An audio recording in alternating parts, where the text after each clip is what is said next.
Leviticus chapter 11. The laws about things clean and unclean animals. The Lord spoke to Moses and Aaron and said to them, Speak to the people of Israel and say, Of all the animals on the earth, these are the animals you may eat. You may eat any animal that has divided hooves, divided into two parts, and that chews the cud.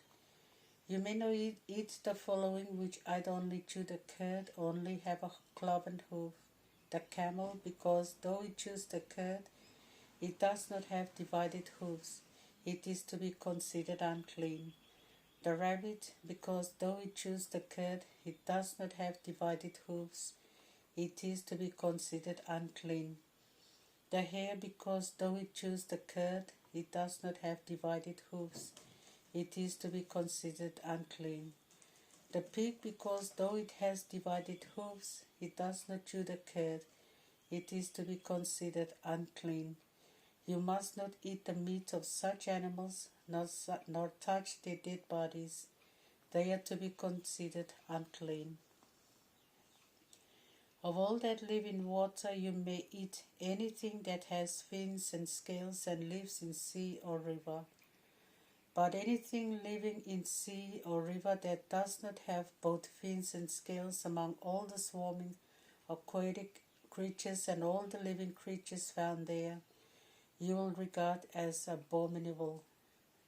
Since you regard them as abominable, you must not eat their meat, and their dead bodies you will consider as abominable.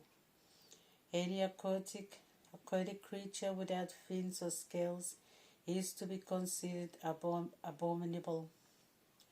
Among the birds, here are those you must consider abominable and not eat: the eagle, the bearded vulture, the osprey, the kite, the several kinds of buzzards, all kinds of ravens, the ostrich, the screech owl, the seagull, the hawk of any kind, the falcon, the night owl, the eagle owl, the carrion vulture, the ibis, the pelican, the hoopoe, the stork, the several kinds of heron, and the bat are to be considered abominable.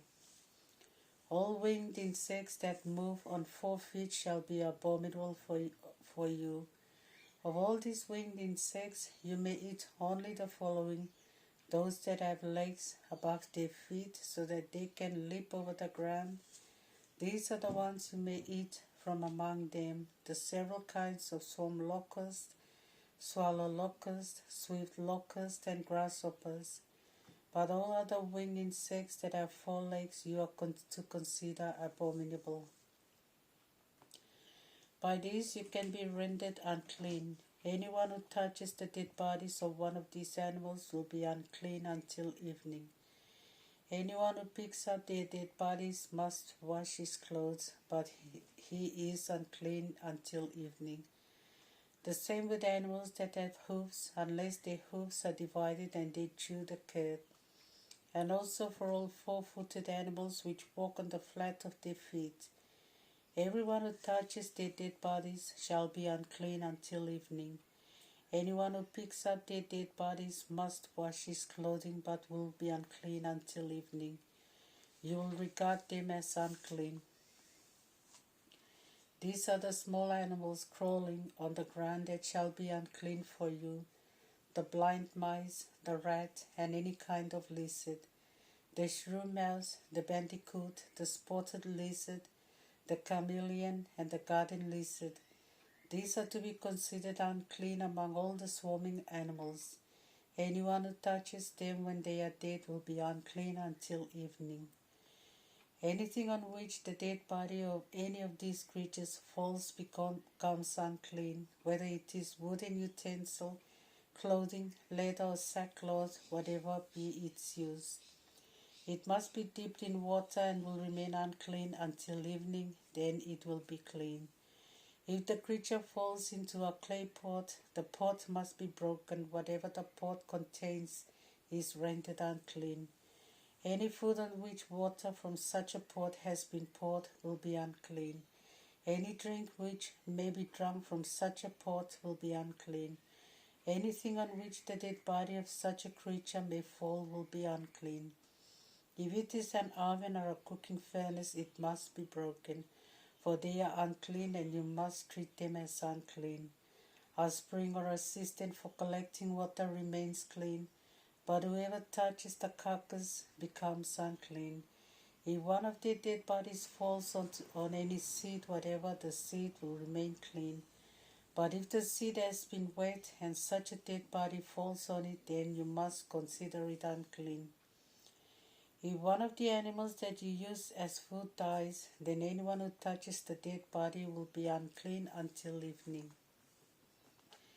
Anyone who eats the meat of the dead animal must wash his clothing and will be unclean until the evening. And anyone who picks up the dead body has to wash his clothing and will be unclean until evening. All the creatures that swarm on the ground are an abomination and may not be eaten. Everything that crawls on its belly or goes on 4 legs or has many legs, all the creatures that swarm upon the earth may not be eaten, for they are an abomination. Do not make yourselves unclean with any swarming creature that might defile you, for I am the Lord your God. Keep yourselves apart from unclean things, and be holy, for I am holy. Do not make yourselves unclean with any of the creatures that swarm on the ground, for I am the Lord who brought you out of the land of Egypt, that I might be your God. Be holy, because I am holy. This is the regulation for animals and birds, and for every living creature that moves in the water or that crawls on the ground. Let everyone distinguish between the clean and the unclean, between creatures that may be eaten and creatures that may not be eaten. Leviticus chapter 12. Purification of the childbirth. The Lord spoke to Moses, "Say to the people of Israel, when a woman conceives and gives birth to a male child, she shall be unclean for 7 days, as in the days of a monthly periods. On the 8th day the child is to be circumcised. Then she shall wait for 30 days to be purified of her bleeding. She shall not touch anything that is consecrated, nor enter the sanctuary until the days of her purification are completed. If she gives birth to a female child, she shall be unclean for 2 weeks in her monthly periods. Then she shall wait 60 days to be purified from her bleeding. And when the days of her purification are completed, whether for a son or a daughter, she shall bring to the priest at the door of the tent of meeting a lamb born that year for a burnt offering, and a young pigeon or a turtle dove for a sin offering. The priest shall then offer it to the Lord to make atonement for her, and she'll be cleansed from the flow of her blood. This is the regulation for the woman who gives birth to a child, male or female. But if she cannot afford to offer a lamb, she shall take 2 turtle doves or 2 young pigeons, the one for a burnt offering, the other for a sin offering. The priest shall perform the rite of atonement for her, and she will be purified. Psalm 45, Song for Royal Wedding. My heart is moved by a noble theme as I deliver my ode to the King, my tongue as nimble as a writer's pen.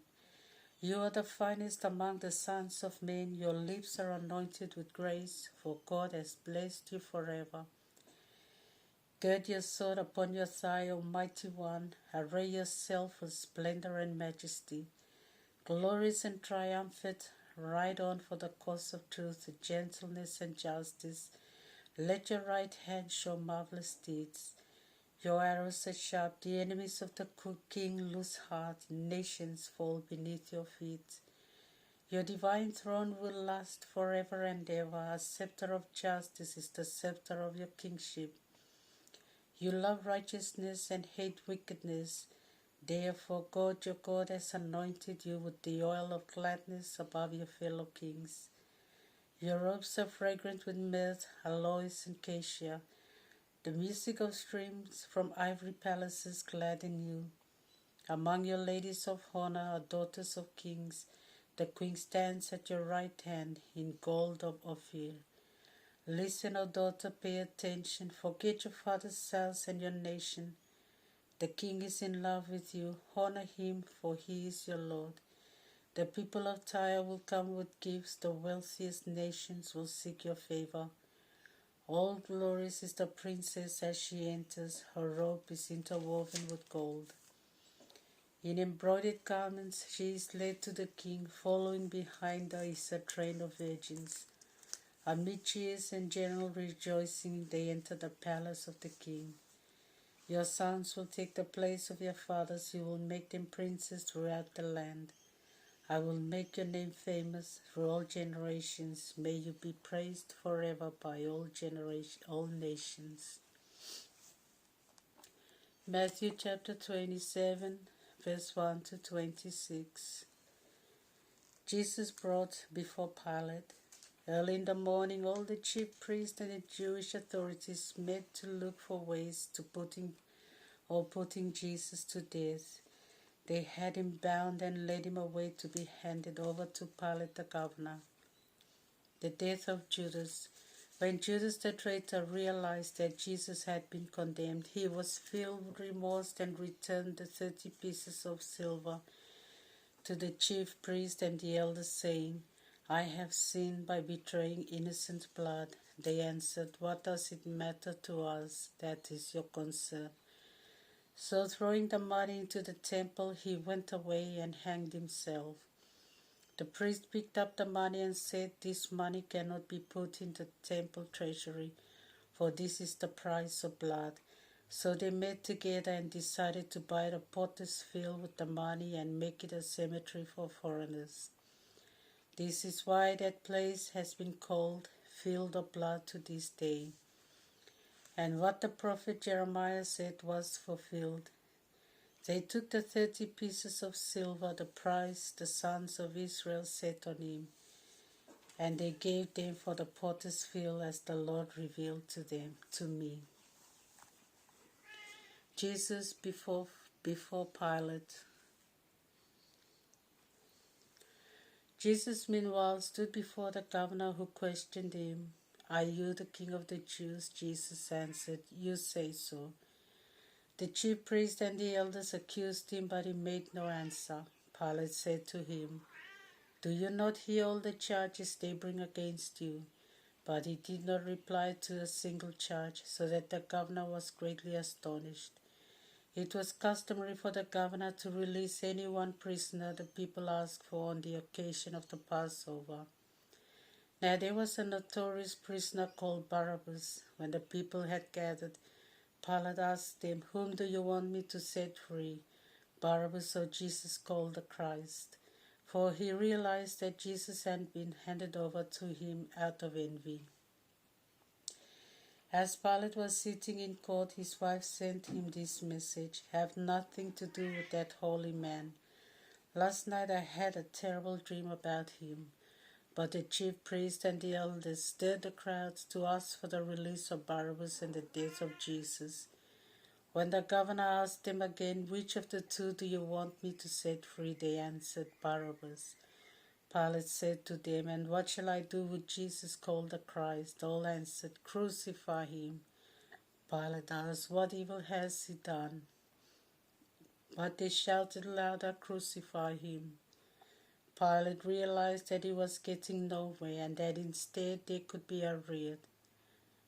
He then asked for water and washed his hands before the people, saying, I am innocent of this man's blood. See to it yourselves. And all the people answered, Let this blood be upon us and upon our children. Then Pilate set Barabbas free, but had Jesus scourged and handed him over to be crucified.